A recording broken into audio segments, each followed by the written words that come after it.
Hey, what's going on YouTube? Alabama Reloader here. So today, working on loading up some test loads for the 280 Remington, the little New England Firearms Handi rifle that belongs to my dad. We are working with these guys right here. The Spear 145 grain Spitzer boat tail. So gonna work on loading some of those up, and I went with a powder that I've actually never used before in any reloading application, which is IMR 4955. Picked up a pound of that not long ago, actually, over at Mr. Big Guns in Huntsville. He had gotten in a pretty good shipment of powder, and I was basically just trying to grab up pretty much a pound of various powders, different powders that I hadn't used before, but possibly could use later on down the road, and whatever application that might present itself. And I'm kind of glad I did. I've got a couple other powders that I was planning on using for this load development, but Hodgdon has load data on their website for IMR 4955, and I was like, well, got a pound of it, don't really have anything else to load for it. Or to use loading wise for that particular powder, so I might as well give it a shot here. I'm only loading up 10 rounds. I'll do the normal song and dance with my reloading process. We're pretty much going with Hodgdon's load data. We're starting at their starting charge, which is 55 grains, and then we'll work up, and they have load data for the 145 grain Spear bullet, so that's nice too. It's this powder, this bullet, this exact same bullet on their little reloading website, the data center. So we're starting at 55 and we're working up in 3/10 of a grain, which I think puts us finishing at like 57.7 or something. I have no idea. Y'all can figure that out if you want to, but that's essentially what we're doing. And so, I'm going by the manual as far as the overall length, which, get one of these guys out.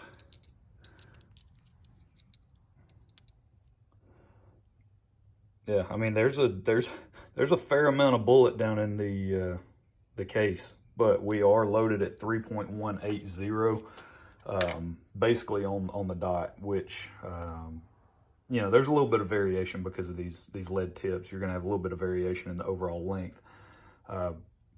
But we're at 2.695, I think is what it was on my,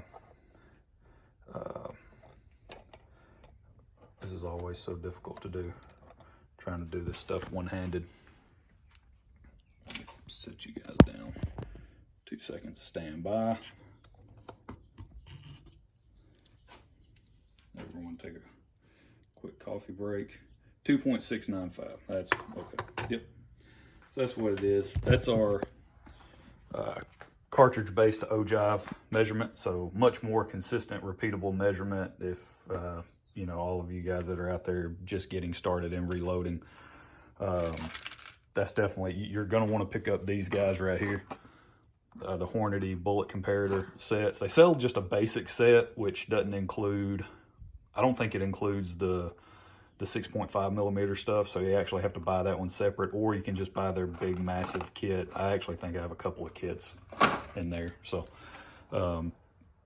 yeah. But I picked them up at Academy Sports way back when, long time ago. They actually had them on clearance. I couldn't believe it. They were like, I think they had them for like $10, the full sets, not just the not just the basic set, but I mean the full set that included, several inserts and the little body thing that comes with it. So I picked up a couple just to have.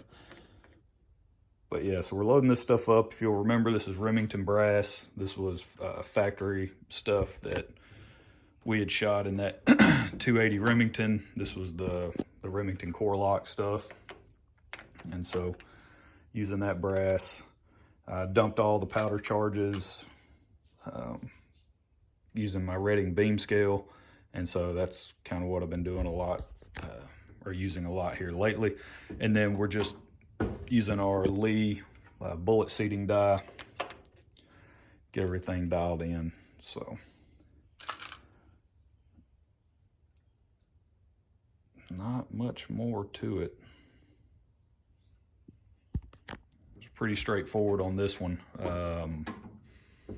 I was actually looking at possibly using Shooter's World 4350 for this application. There's a lot of load data with 280 Remington using accurate 4350, IMR 4350, H4350, kind of the 4350 class powders. Shooter's World 4350 is a little bit slower burning than all of those powders, but there's no load data for it.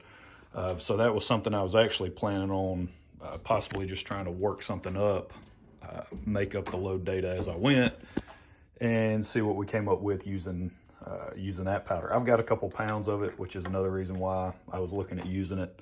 I've got two 1 pound containers. Just we'll